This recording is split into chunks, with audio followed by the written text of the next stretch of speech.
अस्सलाम वालेकुम। आज हमारा चैप्टर है सीरीज़ एंड पैरेलल सर्किट्स।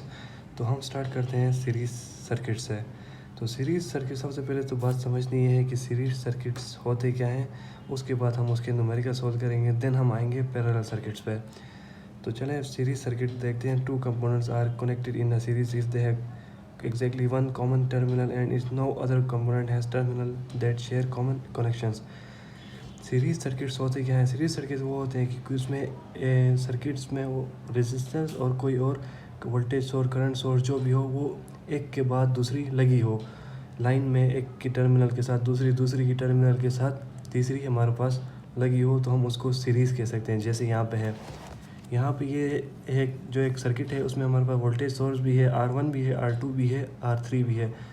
ये हमारे पास सीरीज़ में लगे हुए हैं, एक के टर्मिनल के बाद दूसरे, दूसरे के बाद तीसरा, तीसरे के बाद चौथा, एक ही लाइन में लगे हुए हैं। ये हमारे पास सीरीज़ सर्किट कहलाएगा। सीरीज़ सर्किट में हमारे पास हमेशा जो होता है, करंट सेम होता है, वोल्टेज डिफरेंट होता है। ये बात याद रखने वाली है यहाँ पे कि उसमें करंट सेम होता है और वोल्टेज डिफरेंट होता है।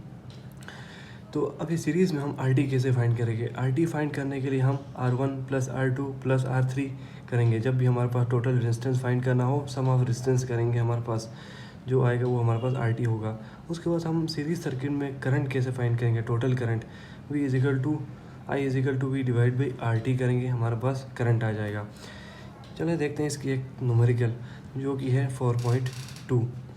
It is necessary to limit the current in a certain light emitting diode of 5 milliampere. The resistance of LED is 250 ohms. It is connected in series with the 5 volt source.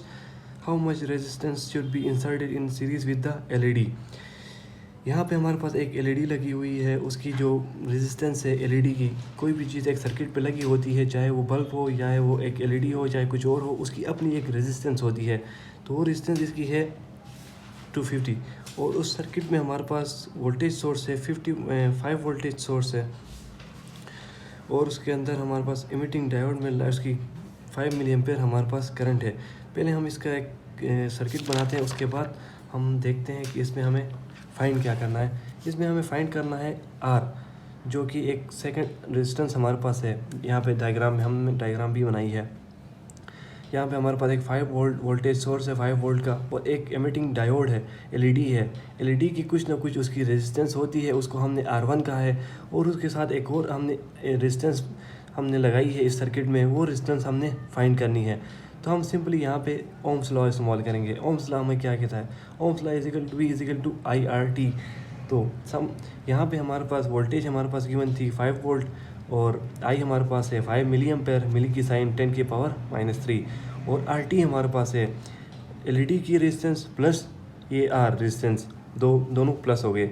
ये 5 मिली ampere यहाँ पर जाके divide हुआ, उसके बाद ये 250 plus are इधर ही रह गया, ये 5 1 टाइम 5, और ये मिली ऊपर जाके किलो बन गया, और ये 250 प्लस आर, 250 इस साइड पे जाके 1000 से माइनस हो गया, और आर की वैल्यू हमारे पास आई 750 ओम्स। अभी यहाँ पे एक और हमारे पास न्यूमेरिकल है, find the current in end voltage across each resistor of a given circuit.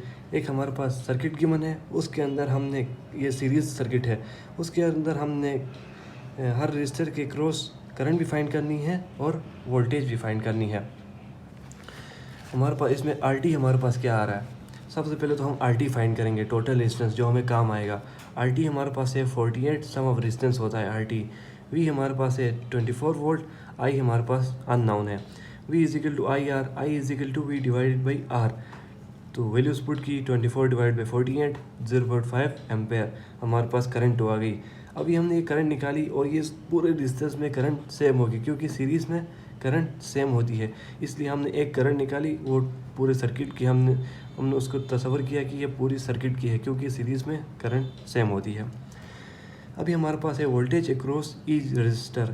Voltage हमने फाइंड करनी है, करंट हमने फाइंड की हुई है, फिर हम यूज़ करेंगे V1, हम फाइंड करेंगे V1 इजिकल टू IR1, आई 0.5 हमने फाइंड की थी, 12 एक,